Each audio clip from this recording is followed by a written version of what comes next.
हर एक सांस पर हम आगे बढ़े चलेंगे। वह लक्ष्य सामने है, पीछे नहीं टलेंगे, पीछे नहीं टलेंगे। राम नरेश त्रिपाठी एक जनता के कवि, लोक भाषा के कवि, लोक भाषा को जीवंत बनाने वाले कवि। आपने पथिक नामक एक रचना लिखी। पथिक, राहगीर, संसार के सुंदरतम मार्गों पर चलने वाला व्यक्ति राहगीर।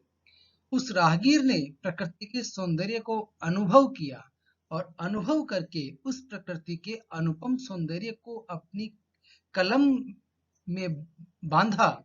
वो कवि हैं पथिक, रामनरेश त्रिपाठी की रचना पथिक।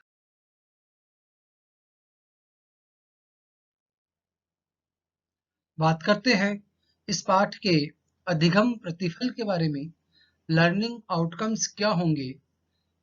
इस सत्र के उपरांत आप जान पाएंगे कवि रामनरेश त्रिपाठी एवं उनकी कविताओं के बारे में, कविता के कथ्य के बारे में बता सकेंगे, कविता का वाचन कर प्रकृति के सौंदर्य को अपने शब्दों में व्यक्त कर पाएंगे।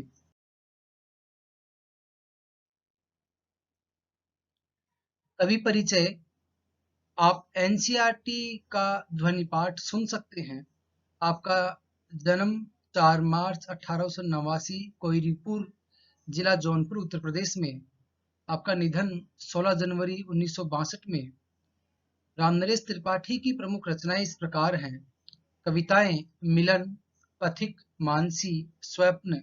कहानियां तर्कस, आंखों देखी कहानियां, स्वप्नों के चित्र, नक्सिक, उन बच्चों का क्या हुआ। उपन्यास वीरांगना, वीरबाला, मारवाड़ी और पिशाचिनी, सुभद्रा और लक्ष्मी। प्रमुख नाटक हैं जयंत, प्रेमलोक, वफाती चाचा, अजनबी, ऐसा परमेश्वर, बा और बापू, कन्या का तपोवन। ये इनकी कुछ प्रमुख। रामनरेश त्रिपाठी का हिंदी साहित्य में योगदान। रामनरेश त्रिपाठी छायावाद पूर्व की खड़ी बोली के महत्वपूर्ण कवि माने जाते हैं। उन्होंने उस समय के कवियों के प्रिय विषय समाज सुधार के स्थान पर रोमांटिक प्रेम को कविता का विषय बनाया। उनकी कविताओं में देश प्रेम और वैयक्तिक प्रेम दोनों मौजूद है, लेकिन देश प्रेम को ही विशेष स्थान। उन्होंने गांव-गांव, घर-घर घूमकर सोहर और विवाह गीतों को चुन-चुनकर लगभग 16 वर्षों के अथक परिश्रम से कविता कौमुदी संकलन तैयार किया। हिंदी में वे बाल साहित्य के जनक माने जाते हैं।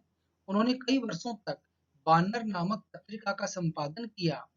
कविता के अलावा उन्होंने नाटक, उपन्यास, कहानियां, आलोचना, संस्मरण आदि अनेक विधाओं में भी। कविता का शीर्षक है पथिक। पथिक से क्या अभिप्राय है? आपके अनुसार कवि ने कविता को यह शीर्षक क्यों दिया होगा?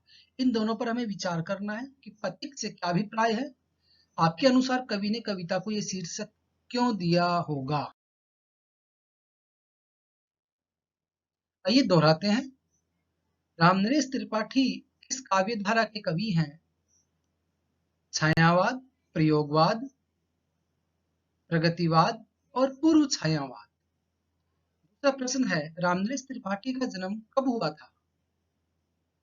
31 जुलाई 1880, 31 मई 1889, 4 मार्च 1889, 20 जून 1890। तीसरा प्रश्न है, पथिक कविता में नायक किस पर मुग्ध है? पत्नी पर, प्रकृति पर, बाजार पर, खेत। चौथा प्रश्न है, रामनरेश त्रिपाठी ने किस बाल पत्रिका का संपादन किया था? फुलवारी, हंस, बाल दुनिया, बानर। और पांचवा प्रश्न है, सोहर और विवाह गीतों को चुन चुन कर किस रचना का निर्माण किया? कविता कौमुदी, पथिक, मानसी, स्वप्न। आप इनके उत्तर इस तरह से देख सकते हैं। पहले का घ, दूसरे का ग, तीसरे का ख, चौथे का घ, पांचवे का क। आप इस लिंक पर जाकर के और इन्हीं प्रश्नों को गूगल फॉर्म में भी आप देख सकते हैं, कर सकते हैं।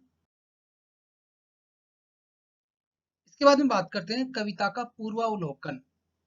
प्रस्तुत कविता पथिक में कवि रामनरेश त्रिपाठी ने दुनिया के दुखों से विरक्त नायक पथिक प्रकृति के सौंदर्य पर मुग्ध होकर वहीं बसना चाहता है।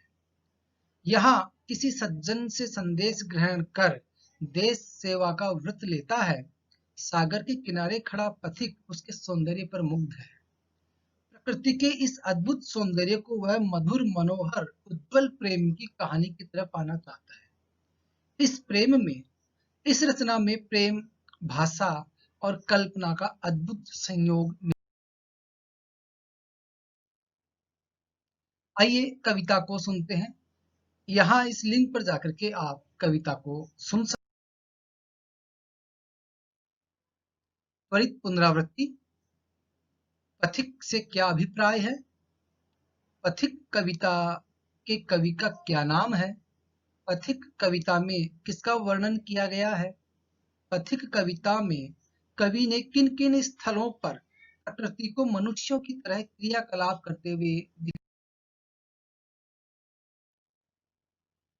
स्मरणीय बिंदु हैं जिन्हें हमें आसानी से याद हो सकते हैं और याद करना भी है।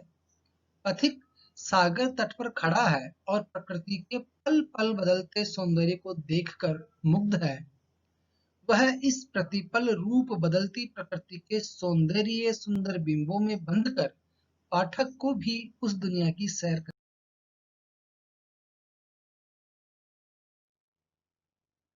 इसका गृह कार्य है।